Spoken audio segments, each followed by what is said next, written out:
Coucou, j'espère que ça va, que vous allez bien, que vous vous portez bien. Moi, ça va. Je suis surexcitée, je pète le feu. Je parle doucement parce qu'il est encore très tôt le matin et que les enfants, ils dorment. Mais là, on est à une journée de mon grand départ. Je suis choquée, je suis surexcitée. Mais ouais, j'ai un milliard de choses à faire, notamment le ménage. Je veux vraiment partir l'esprit tranquille en me disant que j'ai laissé ma maison vraiment nickel de fond en comble. Donc, cette vidéo, ça va être 99% de grand ménage, de ménage. Après, il restera 1% des surprises, des bonnes nouvelles que j'ai reçues de BKO que je partagerai avec vous. Donc, du coup, restez jusqu'à la fin de cette vidéo. J'espère qu'elle vous plaira. Some beats on the track.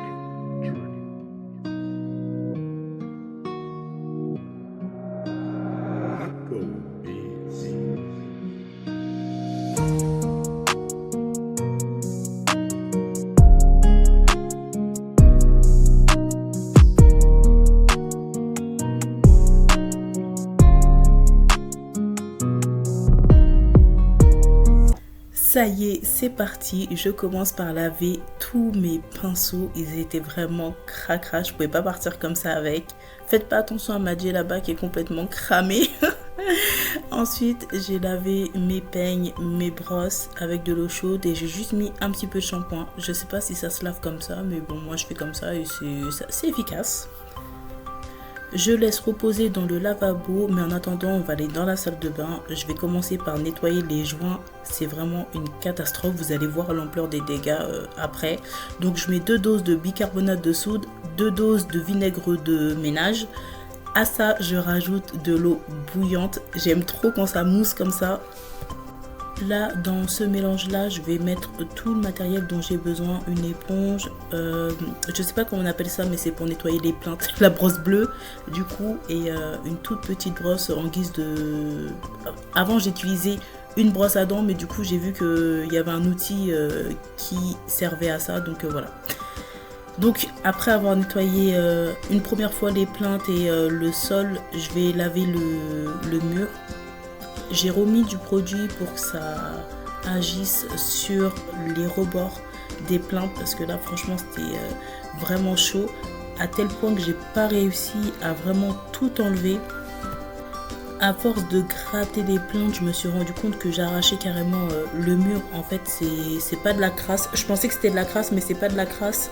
C'est de l'humidité du coup j'ai trop tardé en fait à enlever parce que j'ai des gros problème d'humidité dans ma salle de bain et donc voilà, et quand tu nettoies pas sur place, bah ça te laisse des traces et malheureusement là je pense que je vais être obligée de repeindre carrément le mur. Pareil pour mon plafond, j'ai essayé de nettoyer mais franchement ça sert à rien. Là je vais refaire la salle de bain. J'attendais de régler les problèmes d'humidité, je sais pas pourquoi ça tarde autant à venir faire des travaux chez moi. Je pense que ça doit faire bien 6 mois que j'ai demandé une intervention parce que les bouches d'aération ne font plus leur travail. On a enlevé, on a retiré, on a nettoyé les bouches d'aération. Du coup, je suis passée à la machine à laver. J'ai enlevé le bouchon d'en bas pour bien évacuer l'eau, voir s'il n'y avait rien de coincé et surtout faire un grand nettoyage parce que je pense que la dernière fois que je l'ai fait, ça doit bien faire 6 mois et là c'était vraiment cracra. Je passe au sèche-linge.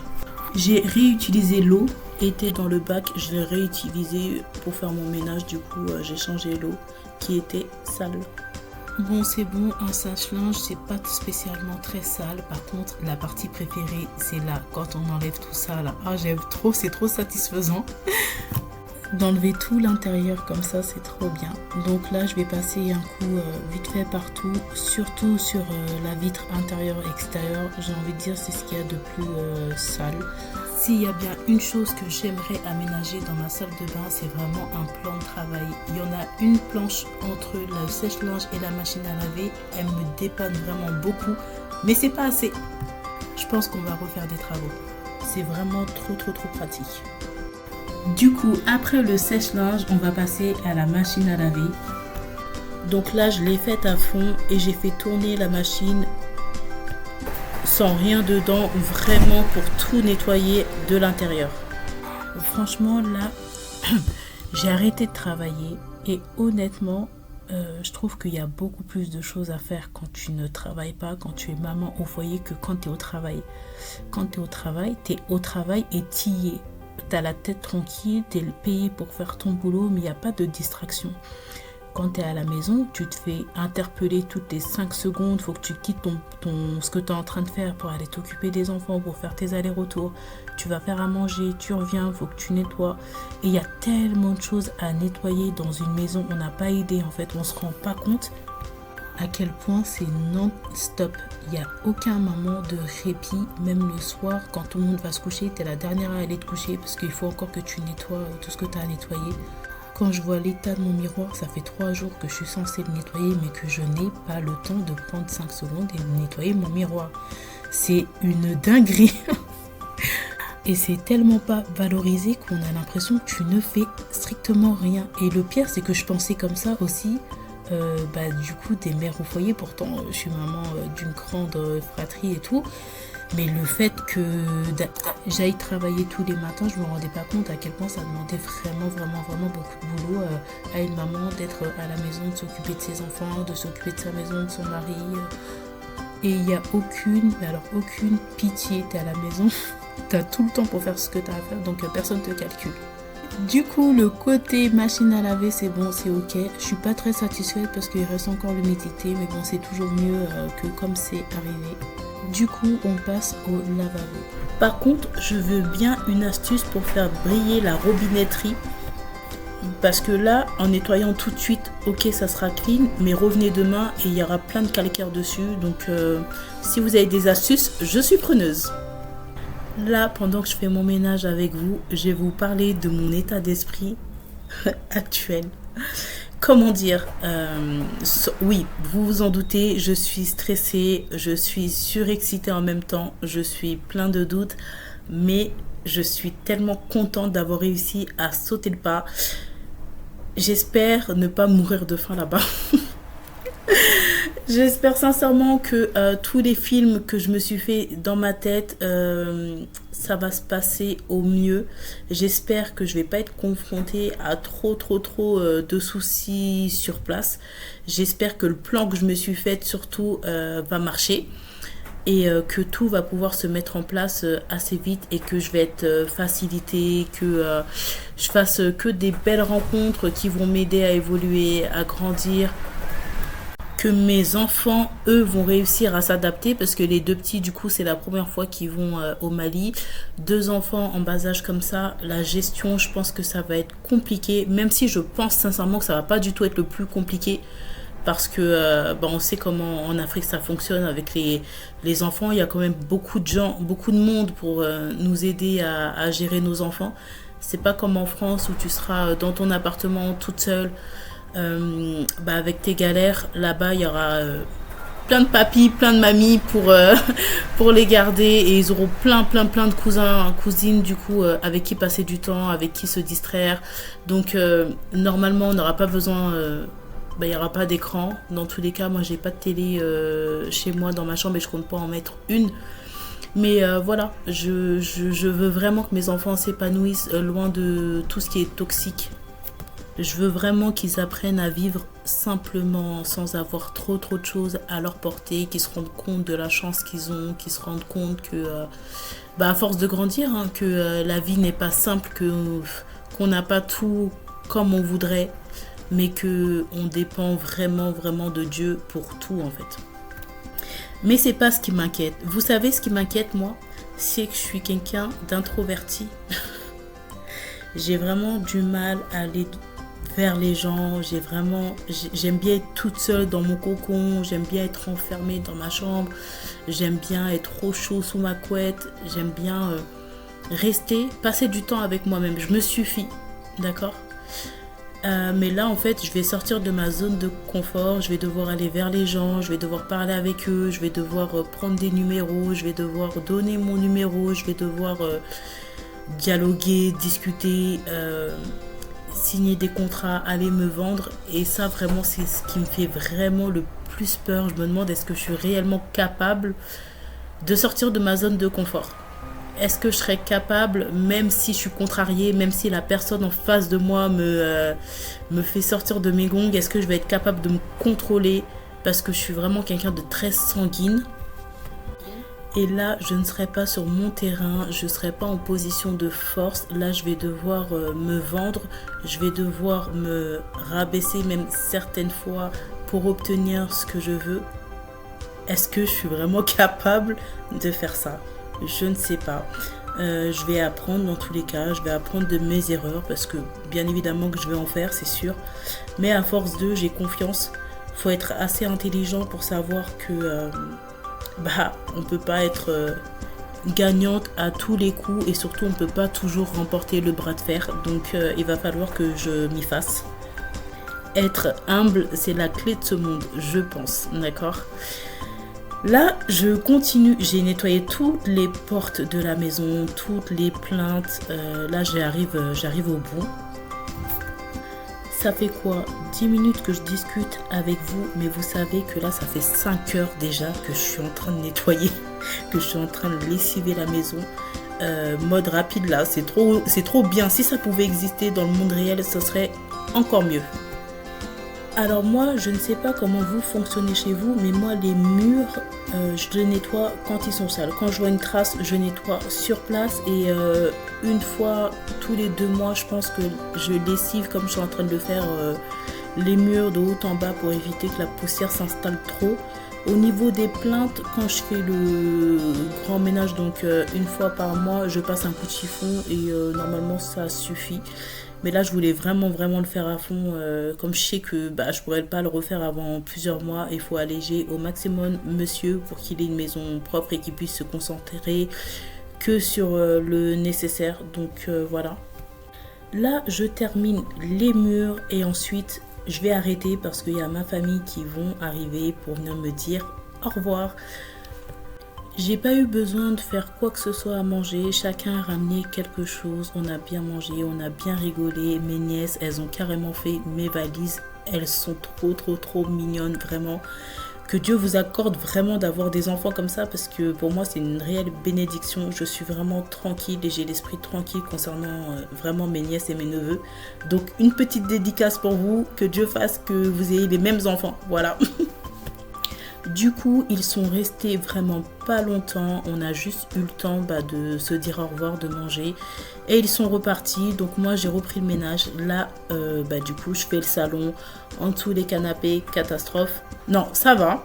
Je l'ai fait il y a 2 semaines, je crois. Donc ça allait encore. Bon, c'était sale. J'essaye de me... J'essaie de vous bluffer, mais non, c'était sale. Vous savez à quoi je pense là? Je suis vraiment dans un état où je suis triste.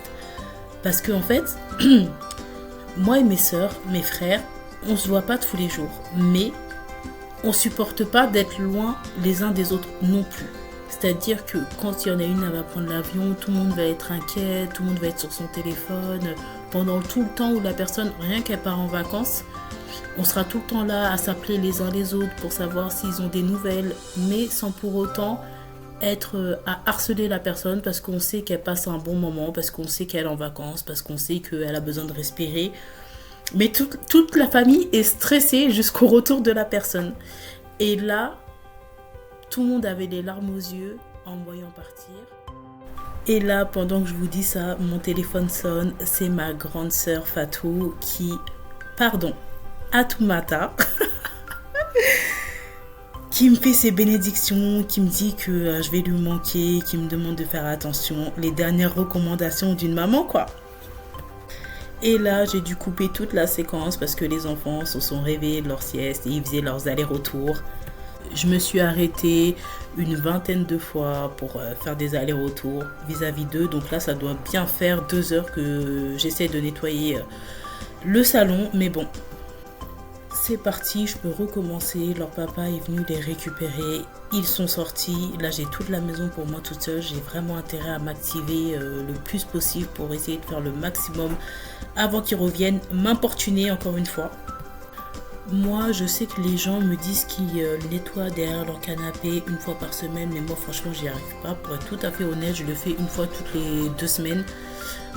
Parce que les petits, sans cesse, ils jettent des trucs derrière, des jouets et tout. J'essaie de faire mon possible, mais franchement, c'est vraiment une tâche que je déteste au plus haut point. Nettoyer derrière le canapé, ça me demande de soulever, de me baisser, de ramasser et tout. Donc, non. Une fois toutes les 2 semaines, moi, je trouve que ça va, c'est raisonnable. D'ailleurs, les vrais fans, on va voir qui est réellement fan de cette série. Dites-moi qui est-ce qui passe à la télé là en ce moment sur mon écran. Petit indice, Gabriel, Linette, Brie, Suzanne Mayer. Je m'en lasserai jamais, jamais au grand jamais. Quand ça se termine, je recommence depuis le début toutes les saisons. Bon, là c'est bon, le canapé, j'enlève le plus gros, en tout cas la poussière. Je vais ramasser toutes les saletés du sol. Je vais pas passer la serpillière maintenant. Je vais faire le maximum, je le ferai vraiment en dernier si j'ai le temps aujourd'hui.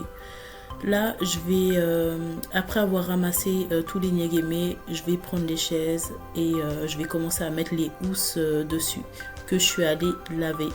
Je vais attendre que la nuit tombe pour laver mes rideaux parce que j'ai pas de store dans le salon, donc pour éviter que les voisins voient la totalité de chez moi. Je vais attendre la nuit, je vais éteindre les lumières et comme ça aura le temps de bien sécher pour demain du coup. Là, il est 17h et j'ai envie de tout envoyer balader. Je suis fatiguée, j'en ai vraiment marre, mais il me reste encore pas mal de choses à faire. Dieu merci, mes valises, elles sont faites. Il va encore falloir que j'aille vérifier les billets d'avion, choisir les places, en espérant que cette option est encore disponible à quelques heures de prendre l'avion. Il faut aussi que je réserve un lit pour bébé, je ne l'ai pas fait avant parce que je n'étais pas sûre de voyager une fois de plus. Et là, monsieur a fait des enregistrements, donc au moins ça c'est fait. Il faudra aussi envoyer un message à la personne du Airbnb pour être sûr que tout soit vraiment ok, pour la prévenir de l'heure à laquelle on arrivera et aussi la voiture qui est censée venir nous récupérer à l'aéroport, être sûr que tout est bien booké. J'aime pas les mauvaises surprises, attendre et tout ça, je suis vraiment trop stressée. Le plus drôle dans tout ça, c'est que monsieur est encore plus stressé que moi, mais à chaque fois je lui fais croire que tout est booké alors que j'ai rien fait. Parce que c'est du genre à encore plus stresser les gens. Donc si je lui dis que j'ai pas appelé le Airbnb, si je lui dis que j'ai pas appelé la voiture, si je lui dis que j'ai pas regardé pour les billets d'avion, réservé tout ce qu'il fallait, ça va se finir en engueulade avant le départ et j'ai vraiment pas besoin de ça. Donc du coup je lui ai fait croire que tout était ok, que tout était validé. Quand il va voir cette vidéo, vraiment... Là, au niveau de la table, vous allez voir, ok, les housses de chaises ne sont pas à repasser, mais étant donné que je suis pas là pendant longtemps, je sais que les gens de cette maison vont pas se prendre la tête à repasser, ils vont relaver les housses de couette et au final, non, les housses de chaises, pardon. Et au final, ça sert à rien. Donc vu qu'il n'y a que moi que ça dérange, je vais pas me prendre la tête à repasser. Donc là, je passe un coup de chiffon un peu partout sur la table, sur le meuble. Encore un petit peu de... J'allais donner le titre de la série, mais j'attends que vous me disiez en commentaire ce que c'est. Là, je nettoie la télé. Par contre, je suis persuadée que c'est pas comme ça qu'on nettoie une télé, mais... dites-moi aussi en commentaire comment vous nettoyez la télé. Moi, je prends du coup un bout de sopalin et je mets le produit à vitre sur le sopalin et après je nettoie. Je sais qu'il ne faut pas vaporiser directement sur la télé, donc voilà. Voilà l'état critique de mon canapé, plein de taches partout.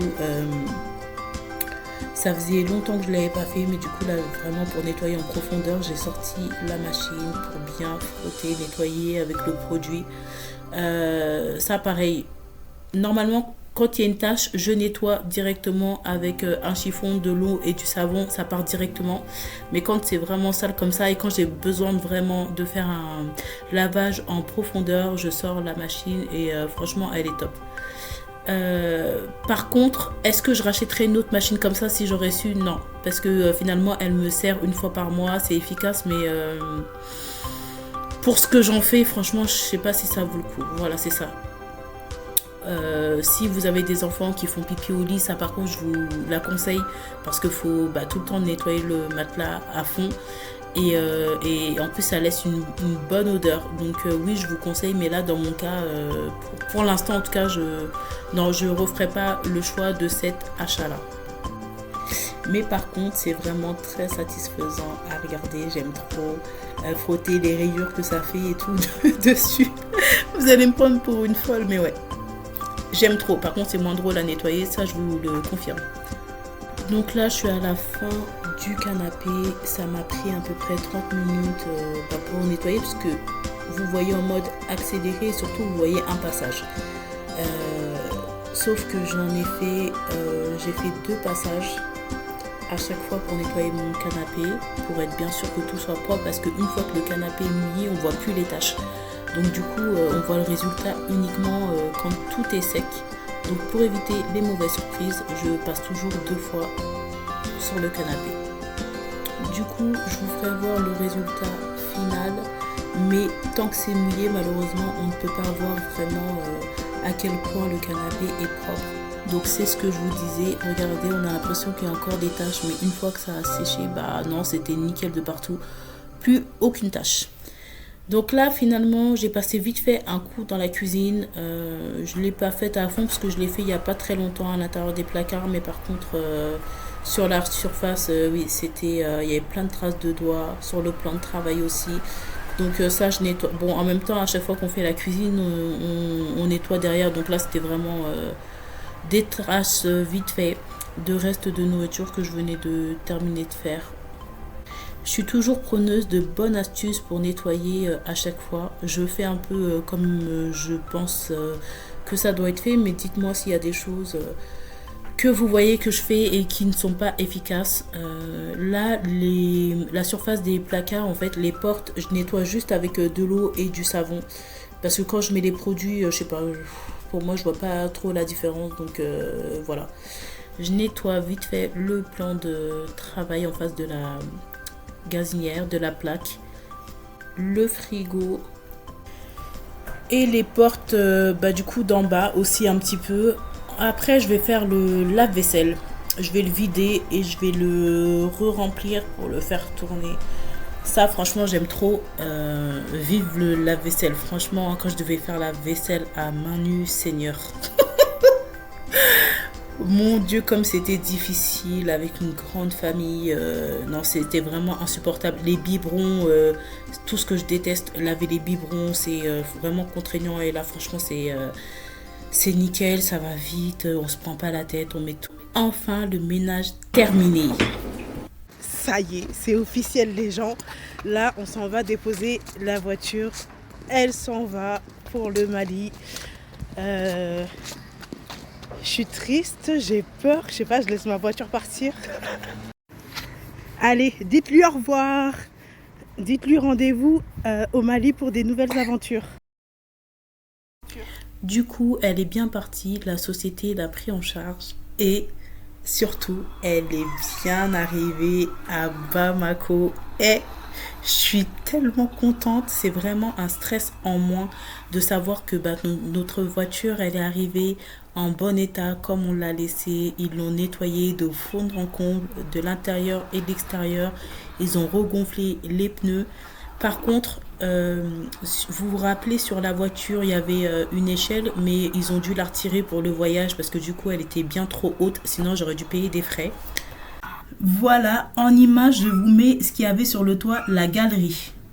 Je vous laisse les coordonnées de la société. Franchement, faites-leur confiance, les yeux fermés. Leur devis, il est 100% vrai et il n'y a pas de mauvaise surprise. Mes barigots aussi sont arrivés à Bamako. Merci infiniment Sotrama pour votre sérieux. C'est plus du tout la même énergie que ce matin. Je suis complètement KO. Il est minuit pratiquement et je viens de terminer tout ce que j'avais à faire. Je pensais pas que j'aurais autant de ménage à faire à tel point que ma carte mémoire elle a explosé. J'avais plus de mémoire ni de batterie ni rien du tout. Donc du coup j'ai pu filmer que partiellement tout ce que je devais faire. Mais du coup, j'espère que cette vidéo vous plaira et surtout, rendez-vous dans le prochain épisode à Bamako, s'il plaît à Dieu. Allez, je vous souhaite une bonne soirée. À plus!